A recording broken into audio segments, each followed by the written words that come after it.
Good morning if you're in Canada, good afternoon if you're in Europe, and welcome wherever you are to the Euromoney ECBC cover bond briefing, the first of the year. Very, very welcome to it. I was on a call earlier today where someone spoke about a golden age of covered bonds, with house prices going up in most jurisdictions, with the end of central bank cheap funding in many jurisdictions. They were forecasting a massive increase in issuance globally after, a couple of years of issuance being in the doldrums. Could it be that Canada is leading the way in that? So far in Q1, we've seen 17 billion euros of issuance. Canada has been the single largest jurisdiction for new covered bonds, I think for the first time ever. Have we got much more of that to come? What's it going to look like? These are the questions that I'm going to be posing to my panel today. The panel that you see in front of them, and I'm going to do this in alphabetical order by surname, I've been told. So that means that Luca Bertolot, familiar face to all of you in the covered bond market. Luca is the Secretary General of the European Mortgage Federation and the European Covered Bond Council. He also runs the EMAP, the EME, various other acronyms focusing on energy efficient mortgages in Europe and the work that we're all doing to develop that sector. Anne Carris from Bank Pictet is a researcher who's been in the covered bond market for many years and is now looks after covered bonds and bank and supras and agency research at Bank Pictet. Mohit Gupta of Bank of Montreal. Mohit is the head of global corporate funding with responsibility for, I think, all debt and capital issuance for BMO. And last but not least, Marty Halpin, who fulfills a similar role at HSBC in Canada with responsibility for liquidity also and interest rate risk and all wholesale funding. Thank you one and all for joining me today. I'd like to kick off by asking Marty about the amount of issuance that we've seen so far this year. Before I do though, a couple of housekeeping points. The cover bond briefing sessions that we were presenting are going to take us up to September. They're all being sponsored by Helaba and Nord LB. Thank you so much to both of those banks for their support for this program. And if you're listening to this, please use the chat function to fire questions to any of our speakers at any stage. Just fire them in. They're going to be sent to us. We really appreciate any feedback that you've got. But Marty, can I turn to you and ask you, 17 billion of issuance, it's an enormous amount. Is it going to continue at this pace? Yeah, I think it will. I think there's a couple factors at play. First and foremost, I think the Canadian banks have fairly aggressive growth plans for asset growth. Obviously, the property values have been going up in the real estate sectors, and the mortgage space continues to be very competitive. So everyone's looking to grow their asset bases. So that's one factor. I think the other is just the general level of comfort that not only investors but issuers have gotten with the covered bonds around the legislative covered bond framework. I think it's just a level of comfort that the issuers have for the product, and you know, they like to utilize it. It augments the other funding aspects of the banks. So you know, just that general level of comfort, I think, it makes it a go-to item for the issuers. Mm-hmm. And Mohit, you've been BMO's been in the market almost since its inception, I think. Accelerated pace of issuance for you as well, and do you see this for your peers? I would say I think there are a couple of things. I think definitely there is, as Marty mentioned, there's definitely more comfort with covered bonds in general, and we have been doing this for quite some time. I would say since the start of my career, pretty much in 2013. But I think the more recent supply, if you look at it, I think for BMO we issued our covered bond in September 2021 after pretty much a hiatus of 18 months. So that was a big gap, and I think we had quite a bit of maturities during that time period that came up. I think what we are seeing right now is a mix of the pent up, I guess, those maturities that had come through those 18 months during the height of COVID, and I think a general growth that we're seeing across the bank. So I think that is really leading to this huge supply. I do expect some of it to basically taper off just and go back to more normalized issuance, at least for ourselves, that we would be back to sort of our previous cadence where we generally would look at a couple of issuances a year in Euro market and maybe one or two in the other currencies. So I think that's how I would see over time. But for sure, I think for now it's just a factor of the pent up, I guess, supply plus the growth we are seeing in the Canadian market. A sense of a catch up. I suppose one of the concerns wherever you've got a large increase in issuance, does it start to affect over collateralization levels? Does it start to cause any concerns from a credit quality point of view? You reassure us on that? Yeah, sure. Like I don't necessarily think there is a big because again, like I think covered bonds are a small percentage of our book. So we have a lot of collateral that's still available, especially from a quality standpoint. I think irrespective, we're not changing our underwriting criteria materially, right? So I think from that perspective, we don't see an issue. From an overall over collateralization perspective, we haven't seen rating agencies take a different view. I think the markets continue to be strong on the housing side, and the fundamental factors are not changing. I think it's some of it, as I mentioned, it's just a general growth in the economy that we're seeing. Okay, and you have to recommend to your investors whether to buy this. You've been an observer for a long time. Are you surprised at the rate of growth? Are there any concerns about the rate of growth for you? I mean, I think on our side, we've been happy to see such issuance because issuance has been low. And indeed, I mean, so far, what we've seen is that it's more issuance, but it doesn't seem to be at the expense of underwriting criteria. And especially one of the factors we've been looking at, it's because interest rates are going up, what is the buffer from that respect across issuer? And so far, it seems still comforting. So, okay, thank you. In all of this issuance, there's been quite a lot of diversity in terms of currencies and also of rates. Now, Mary, tell me about your sterling floater. That's a bit of a rare beast in covered bond land, isn't it? Yeah, I think so. I think we definitely a little bit of more of a unique opportunity. I think that market in the past has been much smaller, at least for us. And I think what we saw in January, we had done a euro covered bond in January, and I think at the onset of March, what we saw is a little bit of reverse driven inquiry and a little bit of an opportunity to do a follow-on small trade. And I think that's basically gave way. And I think from a pricing perspective as well, it seemed to provide a little bit of pickup relative to other currencies. So taking all that into consideration, it felt like the right opportunistic trade for us. And I think we look for such opportunities, whether it's in sterling market or even, I think in the past we have looked at Aussie and CHF market as well, where you get some smaller sizes, but just nice tuck-in trades. Right. And Marty, when you're looking at the deals, I suppose the default choice always in the covered bond market is fixed rate euros. Any other options that you would consider? What else looks attractive to you? Our program is enabled in US dollars, euros, and Canada. The first three issues that we did were in US dollars. The last one that we did was in euros. Euros is such a developed market for covered bonds. The investor base in those really appreciates the product.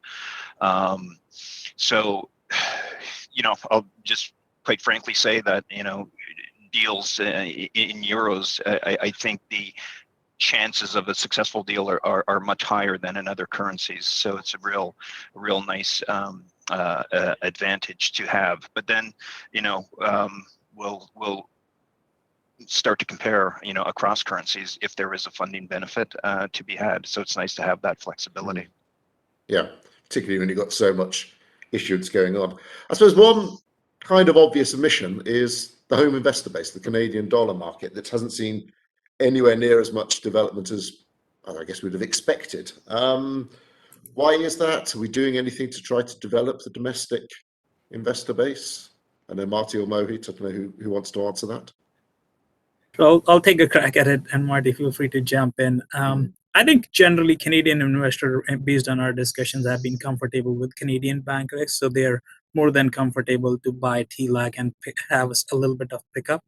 And I think Treasuries has been big buyers in Canada, and they're able to buy across different currencies. And I think in addition, I think the Canadian investors are able to buy CMHC based products, which is CMB and NHA-MBS products. So they can get mortgage exposure through those products as well if they really want to. So there is doesn't feel like from a Canadian bank, but I think definitely there is room for foreign issuers to look at Canadian market, because I'm pretty comfortable saying like investors would be more comfortable looking at covered bonds from other jurisdiction to get exposures to other market, because that's something that they're not able to get through the Canadian banks.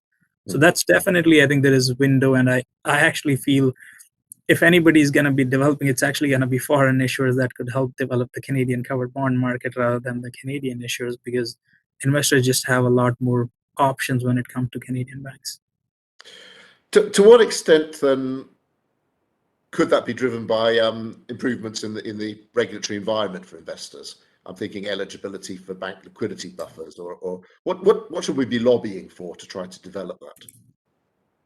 I think my understanding is they're already eligible for level 2A assets for certain foreign jurisdictions. So I think that's definitely going to be the key portion. I think the other part is going to be just the work that will need to be done. I think the marketing work, helping Canadian investors understand some of the other jurisdiction would be key, right? So they're not as familiar with all the mortgage markets across the other parts of the world. So I think there is going to be a little bit of, and I think we're seeing that actually on MREL or TLAC issuance, where what we call it a maple issuance has gone up in Canada from foreign issuers, and part of it was just issuers coming to Canada and actually explaining that to the investor what those institutions do. So I think that's really kind of like the two pieces of the puzzle, in my view, that would help drive that.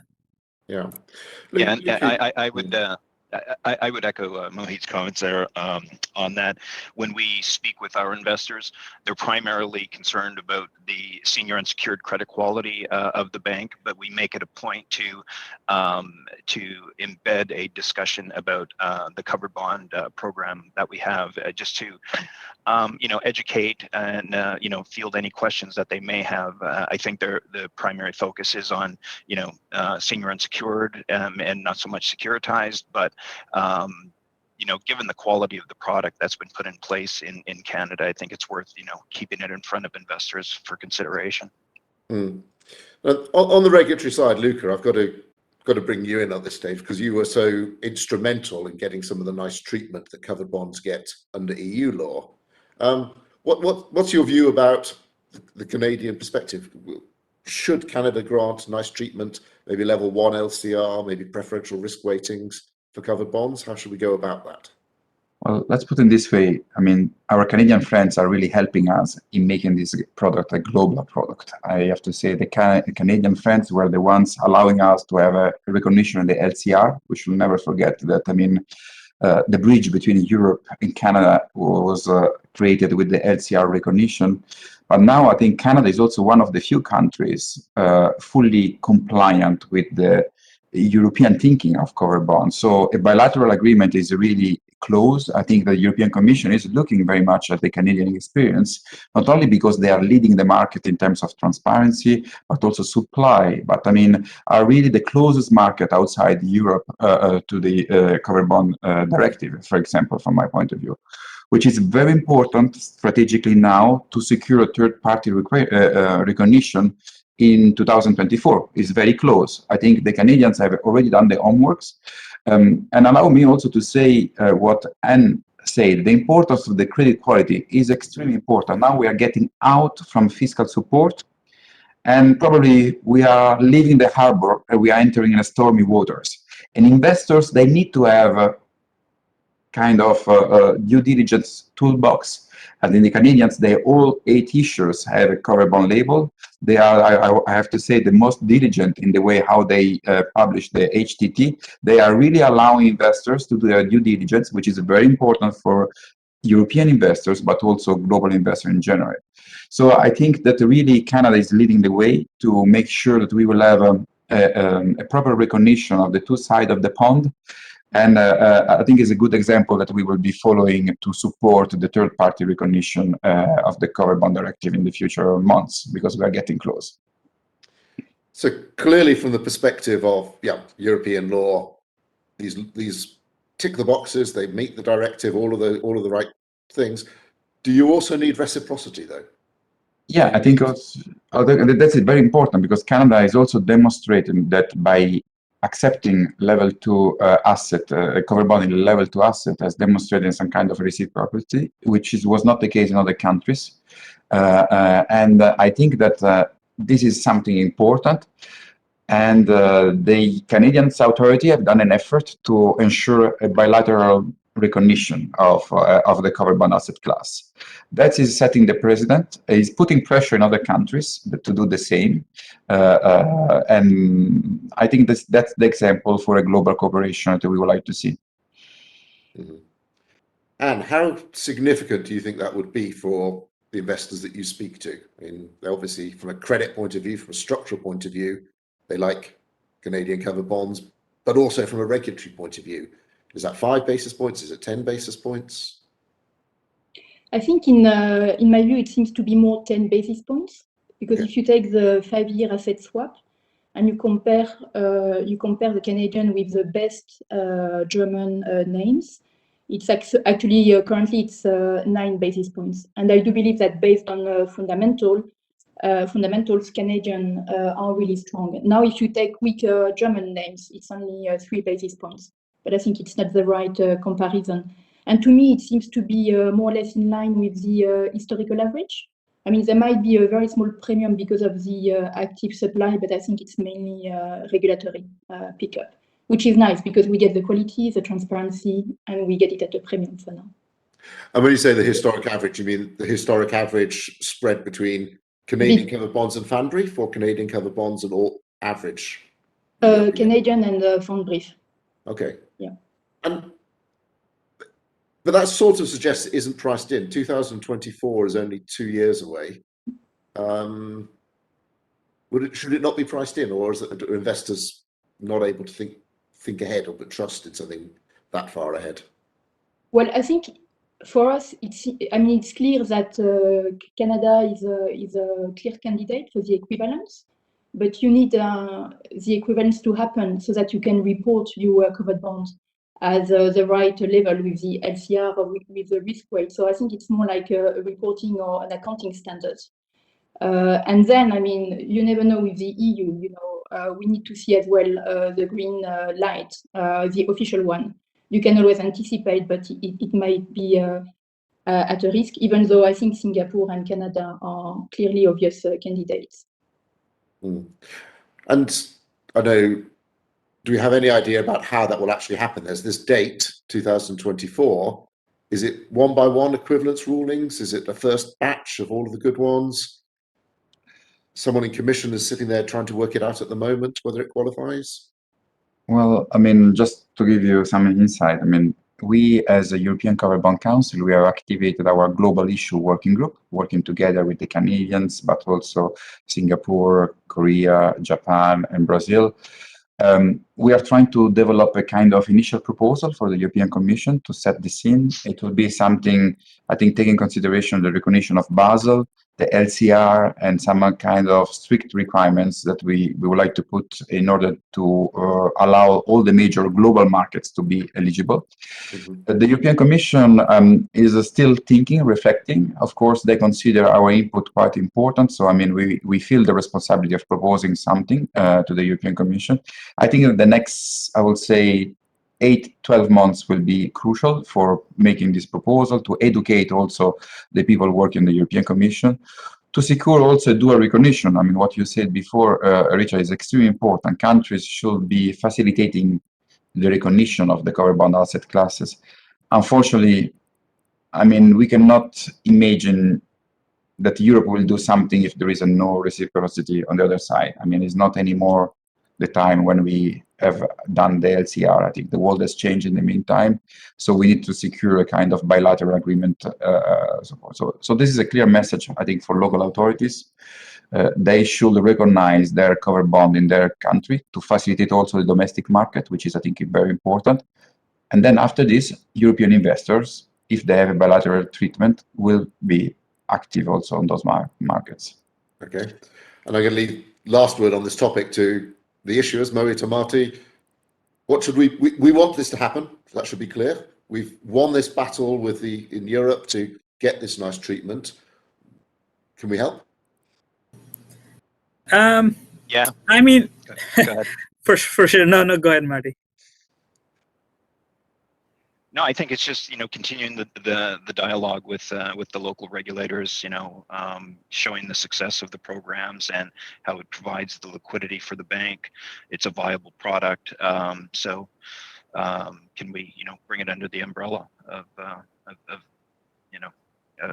for proper liquidity treatment? Mm-hmm. Okay. Obviously, yeah, the entire covered bond community stands ready to help with that. Can we move on to another topic, and perhaps one aspect that isn't very well understood in Europe about Canada, which is the role of CMHC. I think we all know CMHC from conferences as your regulator of the market, as the experts, the champions of the market development. But it's much more than that, isn't it? Mohit, could you talk a little bit about the other roles and funding that CMHC have? Sure. And I'll probably try to go a little bit deep into this one. I think CMHC provides what we call it Canada Mortgage Bond Funding. Now, that funding is basically annually $40 billion. They actually have a set limit every year, which is pretty much well known in advance. So 40 billion in total. Now it does get distributed over 90. I think last for 2021, I believe there were something like 97 participants. So from that standpoint, it does get, not everybody's playing with the same size across all participants. I would say probably the top 10 participants get around 30-35% of that funding. But still, it's not a material funding, I think, when we look at it. The other piece that they do actually do is they also provide guarantee on MBS that the issuers can create in Canada. In that sense, that guarantee is worth they provide annually for around $150 billion. Now, what that means is issuers can actually pay a guarantee fee to CMHC, and they can create a pool of mortgage-backed securities, which basically gets the AAA rating as well as the government guarantee on it. Now, how do I guess issuers can use it? Part of it is so that part of this 150 billion becomes the collateral for the CMB funding. So it's secured. CMB is a secured funding. So, and the collateral there is actually these NHA MBS. So when you look at CMBs, you're looking at a bond issued by government or CMHC, which is or AAA and guaranteed by CMHC. And then the underlying collateral is actually NHA MBS, which are again guaranteed by CMHC as well as like a AAA collateral. So from that standpoint, I think that is a very safe asset class that a lot of investors likes in Canada and globally as well. With regards to, so if I take out the 40 billion that is used for CMB out of 150 billion, there is a big portion of that actually goes toward just replacing, because mortgages are an amortizing product versus CMB are a bullet bond, like covered bond. So what you have to do is continue to replace the assets or the collateral that is required under those. So a big chunk of that 150 billion is used to actually just continue to replenish the existing pool. Then whatever remaining, it's actually used by issuers to generally hold on balance sheet, because it's also a level 1 assets in Canada. So what you have is what CMHC helps with is basically creating some amount of funding, and in other cases, they allow you to create a ton of illiquid assets into a liquid assets by us being able to pay a guarantee on it. You could sell them, like a lot of issuers who don't have similar liquidity requirements as bank do sell them in the market. So there's a market for NHA MBS by itself as well. And a lot of issuers, generally banks, tend to hold them on their balance sheet because they count as level 1 assets. That's really kind of the two pieces. What I would say, I think in general, that is not a growing funding for the banks in general, because with the new participants coming in, that is actually a declining funding tool for us.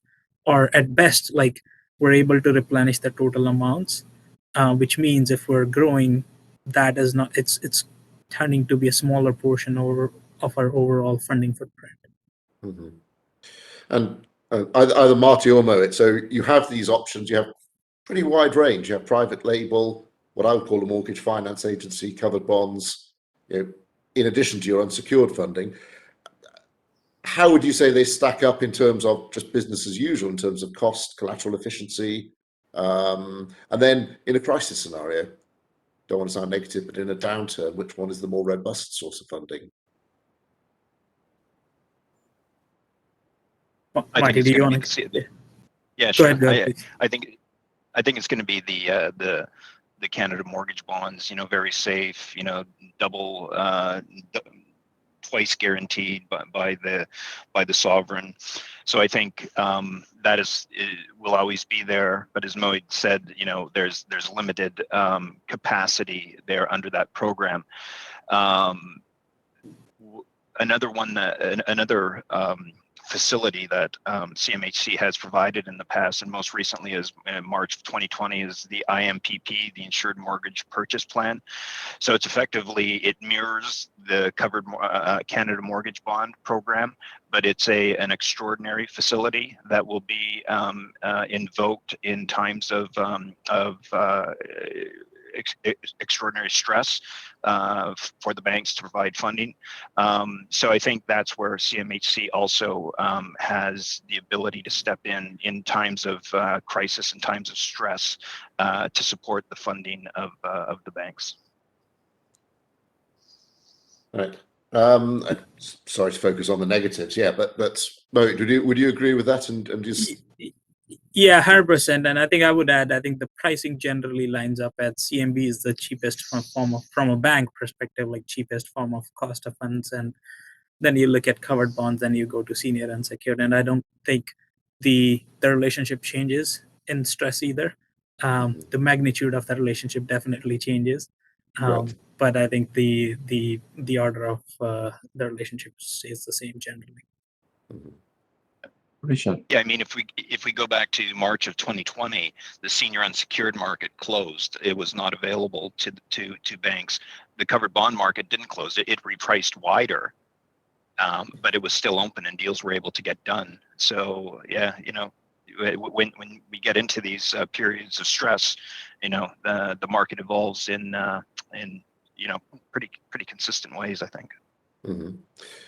Luca, that's always a point that you're making about access to funding on a rainy day. Covered bonds. I think that now covered bonds can make the difference, and we see the appetite of investors. As soon as we enter this crisis, I mean, we see that there is a correlation between crisis and appetite of investors on the covered bond product. But I would like just to also to stress, I'm using the Canadian example quite a lot in my meetings with the European Commission those weeks, and allow me to say why. Because I think that financial markets are extremely helpful in this moment of crisis, where we need to do two things: redesign our model, taking in consideration probably millions of refugees, and so building completely a new immigration strategy. I mean, that's true for Europe, but is true for several countries in the globe. And then also trying to manage an energy crisis in a completely new way.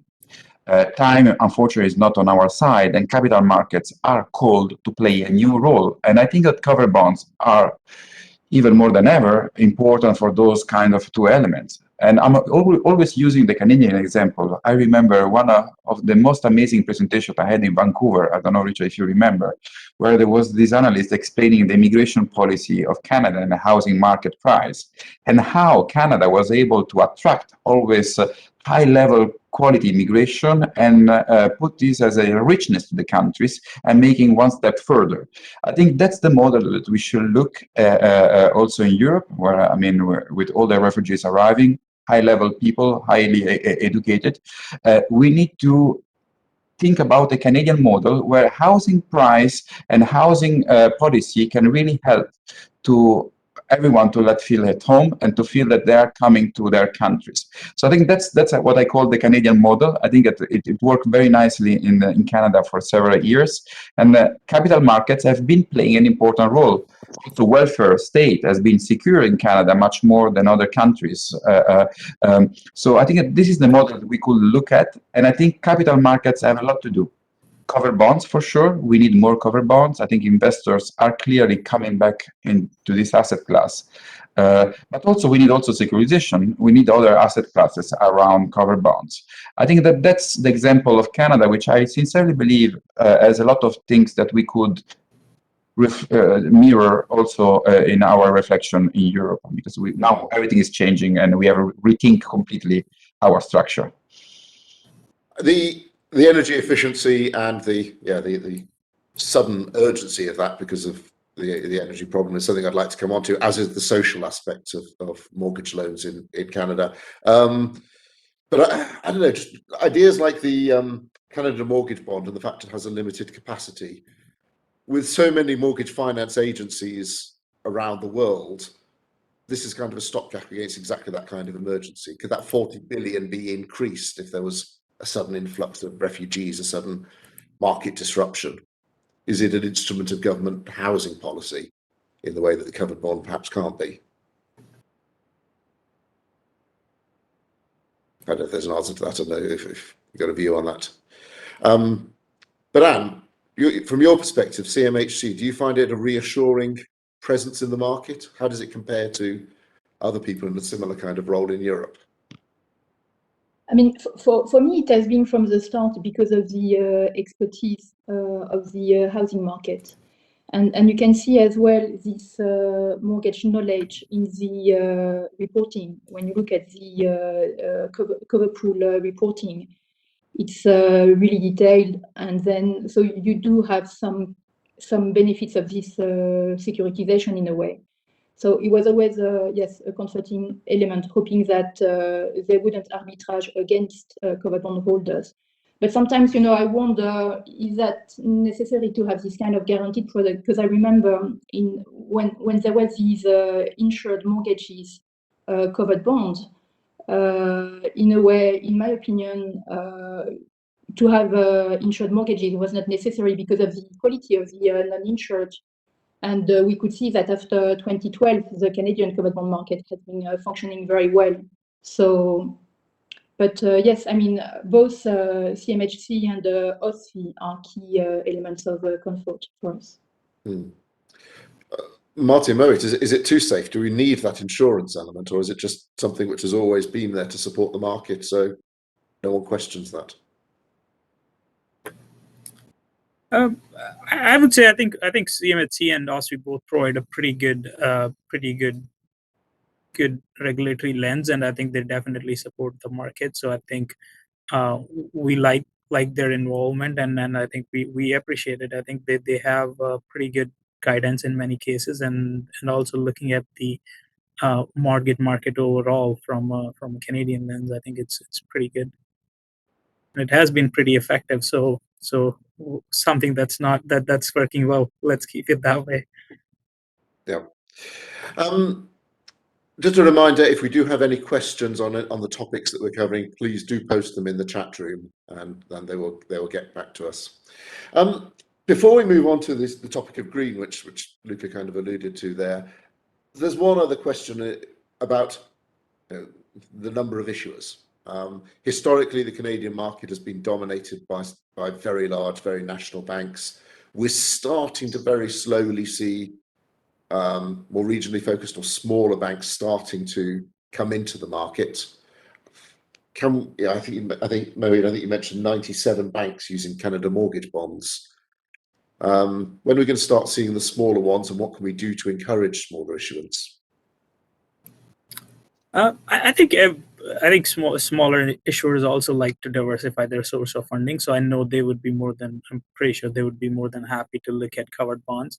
I think part of the challenge has been the limits, which make it really tough for smaller issuer to spend all the energy and effort to basically set up a covered bond program. It's a big undertaking, and it takes a lot of time. And part of it is meeting all the requirements that CMHC has from a reporting standpoint, so that you have that sort of standardization.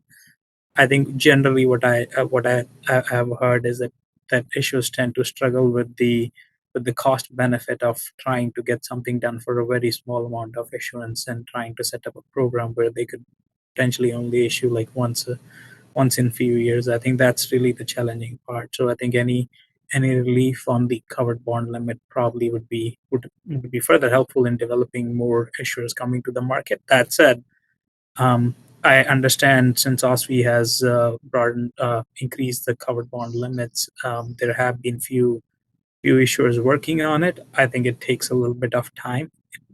In my experience, it takes easily 18 months to 2 years to set up a program. So I think we may continue to see more. We have seen Equitable hit the market. But I don't know, Marty, if there's more you would like to add.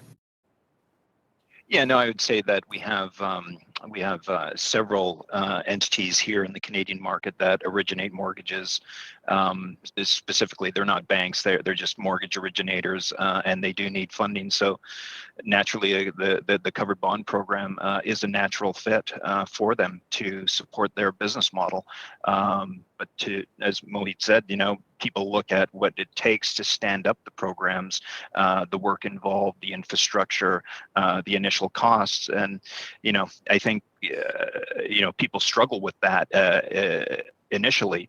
But once you sit and do the math and understand that the funding advantage in basis points, I think the business model becomes clearer, and so we're starting to see people or entities executing along that line. And fixed upfront costs of setting up a program is a very, very clear problem. But the reason that I ask it is when you look at the European market, Luca, you'll probably know this number off the top of your head. How many issuers are there out there in Europe? How many of them have never done a jumbo deal? And what kind of tools have we got in Europe that could perhaps help the small regionals or provincial banks?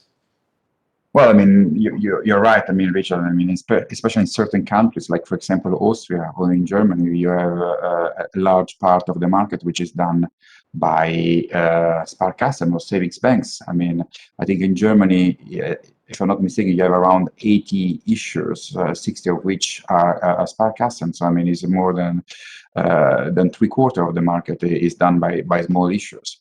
I think there are some examples that can be taken. I think also it depends from the supervisory framework that you have, or also the tradition in the country. I remember some discussion about this topic in the US. I mean, the Fed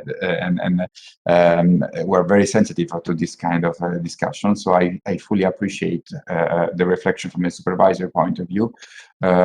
But it's also an opportunity to give access to small and medium issuers to capital markets. And it's also an opportunity for them to implement common standards, thinking into ESG standards. I mean, having access to a covered bond is not only access to cheaper funding, but is having access to a new set of rules, a new set of best practices can really facilitate the mortgage portfolio, but also other kind of portfolio. For example, the small and medium enterprises for portfolio. Just thinking of what we are doing, Richard, on the ESN, on the European Secured Notes idea. So it's really a new education to capital markets. So I think that smaller issuers can also benefit of this kind of new market culture. And then from a structuring point of view, Anne, I mean, lots of solutions are applied in Europe for smaller issuers. What could apply in Canada? On our side, if you take like a single issuer, we can buy a sub benchmark. So the size is not necessarily a hurdle unless it is below 300 million. And then, I mean, maybe I was thinking, I don't know if it would be relevant to have some pooled covered bond in Canada, as we had in Spain, because you could see the benefit for smaller issuers. What got wrong in the end is when you had different quality issuers backing up those covered bonds. But as long as you had robust small banks going together to the market, in my view, it worked very well. So I don't know if this could be applied to Canada. Mohit or Marty, are there any talk about pooled issues like that, or has that not been on the agenda yet? I've not seen it. I've not seen it. Yeah, I think not in the covered bond space, but I think that something like that does happen in the NHA MBS space, where actually what we call those aggregators, people who will buy mortgages from smaller entities, and then they would basically turn them into one pool of securities. So it's not uncommon to see that already happens in Canadian market through aggregators. Generally, these are sort of securities dealers for banks or other securities dealers who would do that. So that is somewhat existing in Canadian market. You would have to translate that into a bigger, I guess, into the covered bond space. One thing you won't get the benefit in that scenario, though, is that generally those folks tend to be aggregators. They won't be running their own mortgage business. So I think that's something that you would have to be comfortable with. And I think the just from a structuring, like I think there are other things you could do in terms of generally, if you're worried about concentration risks and things like that, people tend to, like, I think part of it is going to be taken care through over collateralization requirements, because rating agencies would be looking at the same thing as well, and they would want to make sure that the over collateralization covers up for any sort of concentration risk that you may see missing. We've had one question on this topic of going to more regionally focused issuers and potentially smaller issuers. We had a question from the audience about the credit implications of that, and quite rightly pointing out that it's a very diverse economy, and I'm guessing that the drives of credit in Alberta are very different to the what's important in Ontario. So the question from the audience is, if we do see more regional issuers, how will the risk of portfolio concentration in one province be addressed? Or is it impossible to say that until we actually start to see them? Is it a concern? Should I be concerned? I think, as I mentioned, I think one thing is structuring. You could basically, through over collateralization is one way of doing it, but I'm pretty sure I think you could basically have other defined items within the how you select the pool, right? So you could put in certain parameters which would limit the risk. Now, obviously, that is not going to solve for the concentration in the certain region, but you could offset that through higher LTV requirements or some other factors which you would allow to basically try to limit some of that risk within that customer base.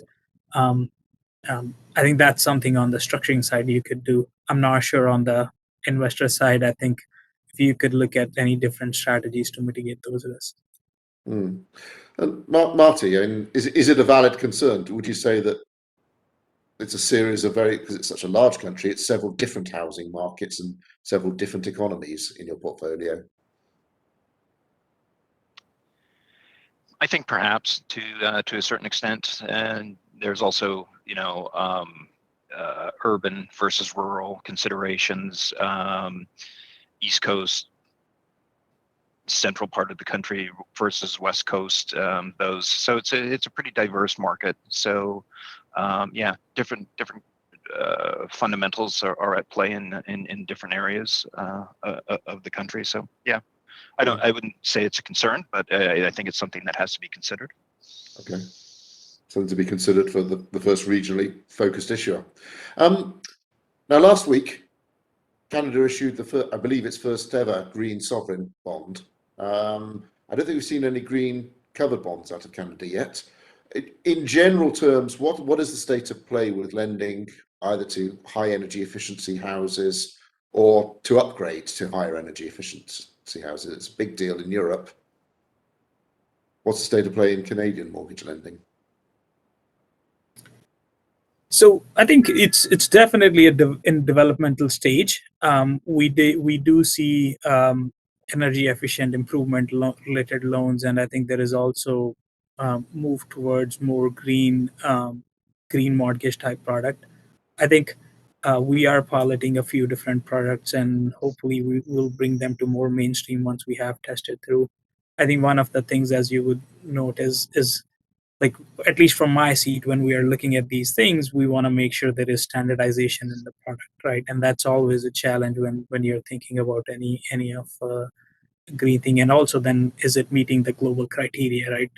So we're still kind of in a phase where all these criterias across jurisdictions are still developing. So until there is a little bit of standardization, there is definitely a lot of this push and pull, because it takes a lot to set up a product and move it around, market it, and get it through. The last thing you want to is to be making changes to it in 2 years.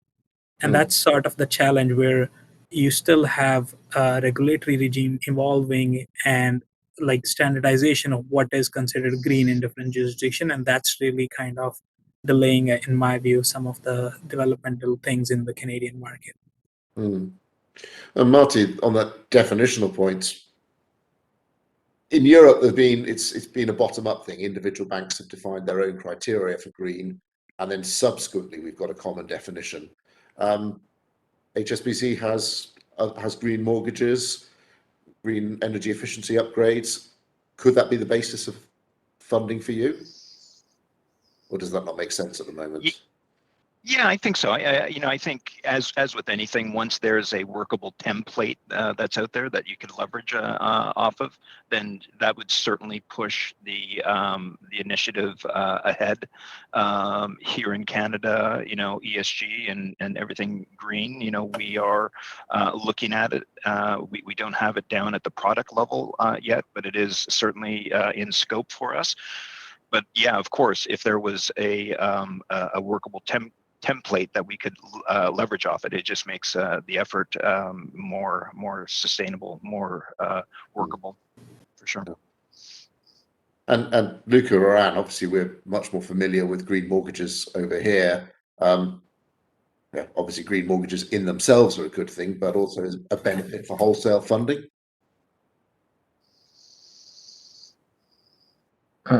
Well, Richard, that's not an easy question. In the sense that, of course, we are in front of a very complicated issue. I think that what our panelists have said is really true. It's complicated for managing it.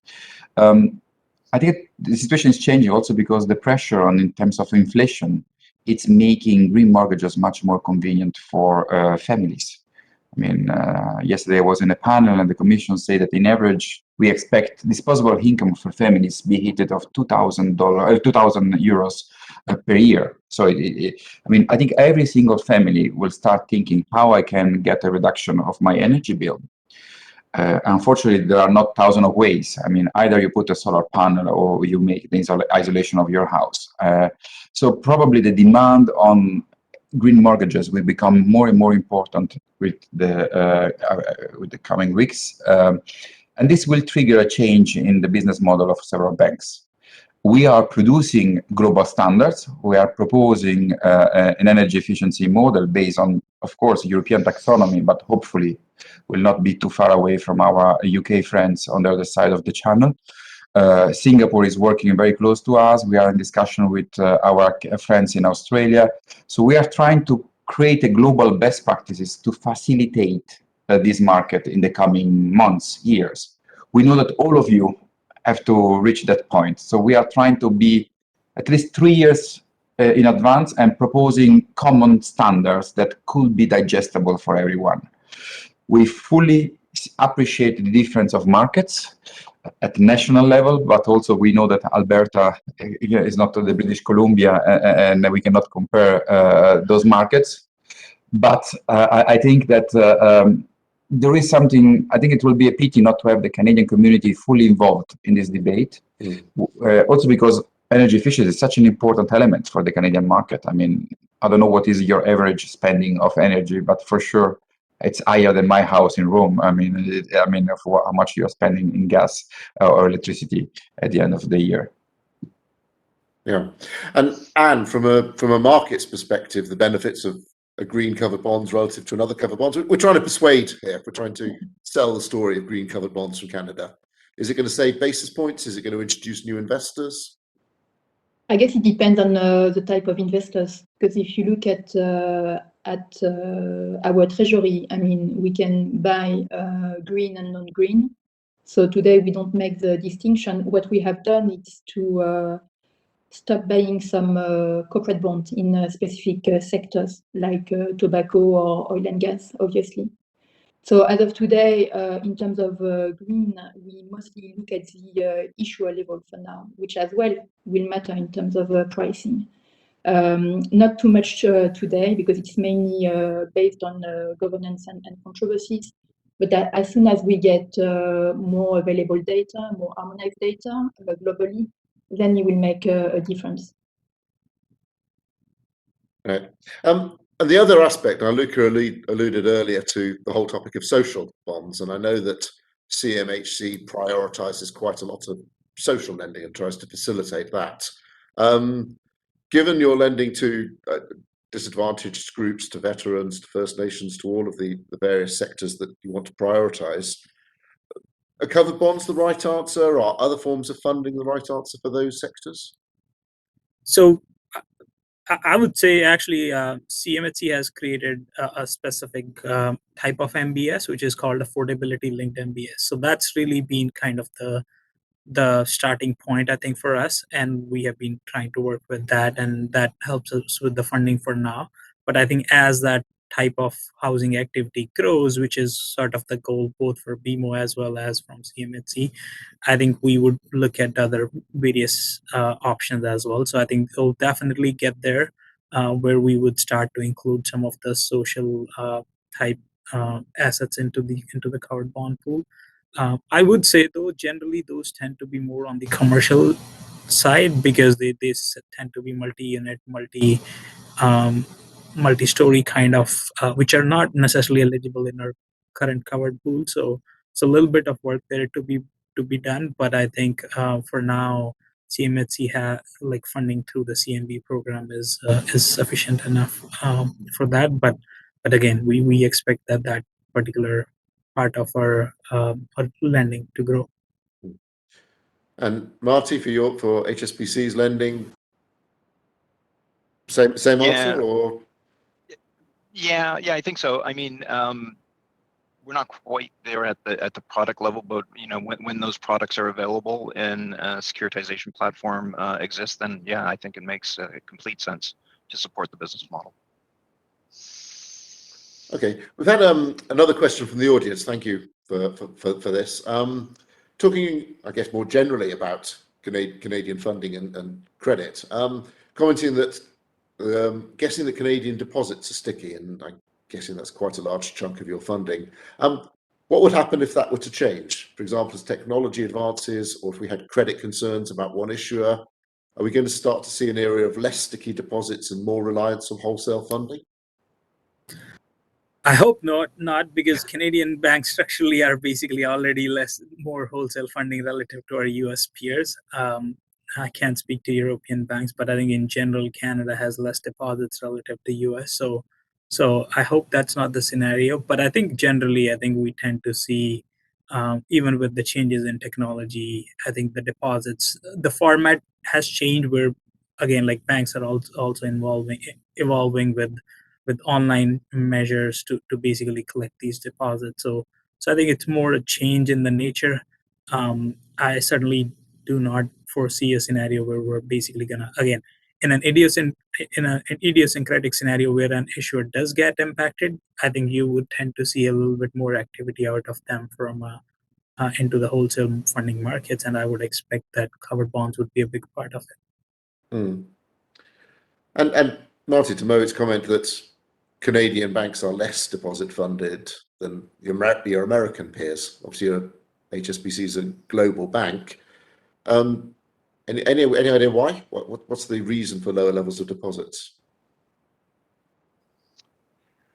Yeah, I mean, what I would say is that my experience with HSBC is that we're very we're client focused, and that's not just going out and originating assets, but we want, you know, we want that relationship on both sides of the balance sheet, and that's really what we focus on, is, you know, nurturing and developing those client relationships. So it is very much part of the focus of being, you know, putting the client first on both sides of the balance sheet.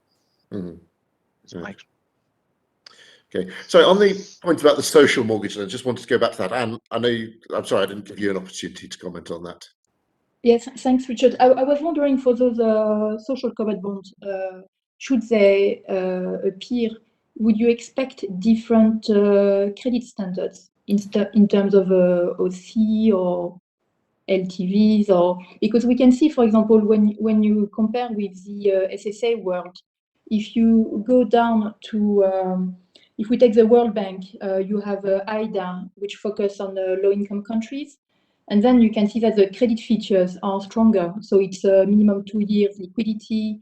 It's much more capitalized. Would you expect such different and stronger features? Or would it be equivalent? Because obviously for us as investors, we are always happy to help and have an impact, but we don't want to lose out in terms of credit quality and liquidity, obviously. Thanks. Sure.